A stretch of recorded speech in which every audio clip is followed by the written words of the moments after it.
Thank you so much, and requesting Pawan Kalyan garu to please speak.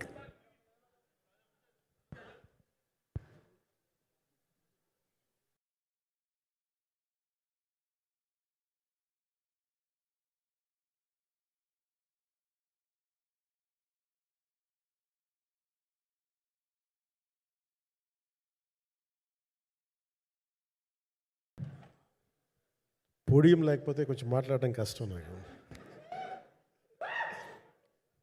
అంటే ఎలా ఉందంటే నగ్నంగా ఉన్నట్టుంది పోడియం లేకపోతే.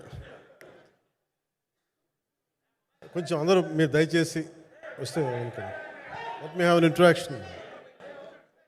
అంటే నా జీవితంలో మొట్టమొదటిసారిగా ఎప్పుడు చేశాను ఇంత, నాకు పొలిటికల్ ఇంటరాక్షన్ చేశాను కానీ మీడియా మిత్రులతోటి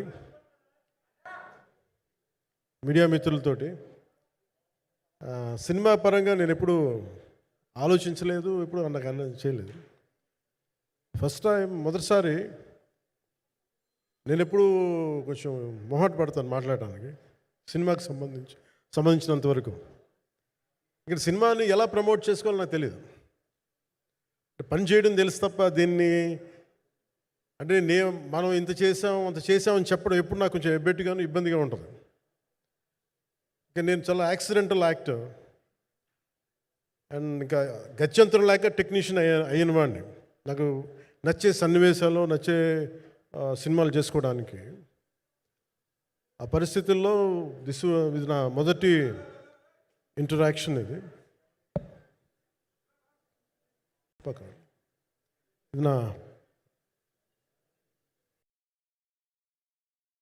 కూర్చోండి.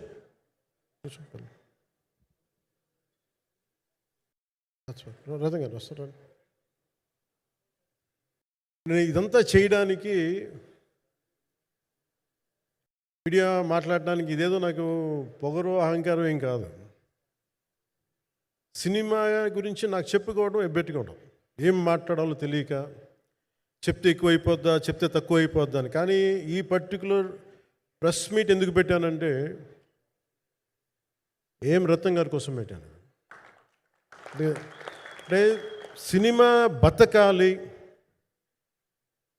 అంటే ఈవినింగ్ ఆడియో ఫంక్షన్ పెట్టుకొని మళ్ళీ ప్రెస్ మీట్ దేనికంటే మళ్ళీ నాకు మీతో ఇంటరాక్ట్ అయ్యే అవసరం,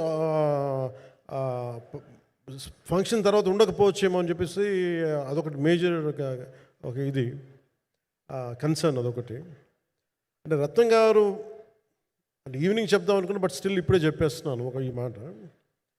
త్రివిక్రమ్ గారు రాసిన ఒక డైలాగు అజ్ఞాతవాసిలో, ఒక చిన్నపాటి సౌకర్యం కోసం, ఇక్కడ మీరు కూర్చున్న ఒక చిన్నపాటి కుర్చీ కోసం ఒక యుద్ధమే చేయాల్సి వస్తుంది.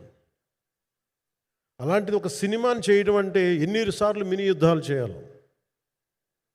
ఆర్థికంగా కావచ్చు, క్రియేటివ్గా కావచ్చు, వీటన్నిటికీ సంబంధించి. అలాంటిది నేను ఎప్పుడు కూడా సినిమాల్లోకి రాకముందు రత్నం గారు లాంటి వ్యక్తి నా ప్రొడ్యూసర్ అయితే బాగుండు అనుకున్నాను. భారతదేశానికి పాన్ ఇండియా సినిమాని, ముఖ్యంగా రీజనల్ సినిమాని జాతీయ స్థాయిలో తీసుకెళ్ళిన వ్యక్తి ఆయన. తమిళ సినిమాని చాలా ఛాలెంజింగ్ తెలుగులో డబ్ చేసి దాన్ని స్ట్రైట్ సినిమాలతో సమానంగా ఆడేంత సత్తా చూపించిన వ్యక్తి. Film industry creative ability, creative potentiality పెంచిన వ్యక్తి. ఈ సినిమా చాలా ఒడిదుడుకులు ఎదుర్కొంది. 2 కరోనా పరిస్థితులు ఎదుర్కొంది. అన్నిటికీ మధ్యలో సినిమా మన క్రియేటివ్గా కొంత ఇబ్బంది ఎదుర్కొంది. అల్టిమేట్ ఆబ్జెక్టివ్ సినిమా బాగా రావాలని, నేను ఎప్పుడేం చేసినా సినిమా బాగా రావాలనుకుంటాను. ఈ సినిమాకి ప్రత్యేకించి ఆయన తపన చూసి నేను ముఖ్యంగా పొలిటికల్ ప్రాసెస్కి వెళ్ళిపోయిన తర్వాత, పాలిటిక్స్కి వెళ్ళిపోయిన తర్వాత, డైరెక్షన్ అన్ని వీటికి దూరమై క్రియేటివ్ పార్టీకి దూరం అయిపోయిన తర్వాత, పాలిటిక్స్ నా ప్రైమరీ ఫోకస్ అయిపోయిన తర్వాత మళ్ళీ దృష్టి పెట్టి సినిమా కావాలి, మీరు చెయ్యాలని చెప్పి నా దగ్గరికి వచ్చి కోరుకున్నప్పుడు నేను ఎంత బెస్ట్ ఇవ్వగలను సినిమాకి అంత ఇచ్చాను. నేను అంటే నా బెస్ట్ ఇచ్చాను. అంటే నేను అంటే అన్నిటికంటే కూడా నేను ఇవ్వలేనిది టైం ఇవ్వలేను నేను. కానీ అలాంటి పరిస్థితి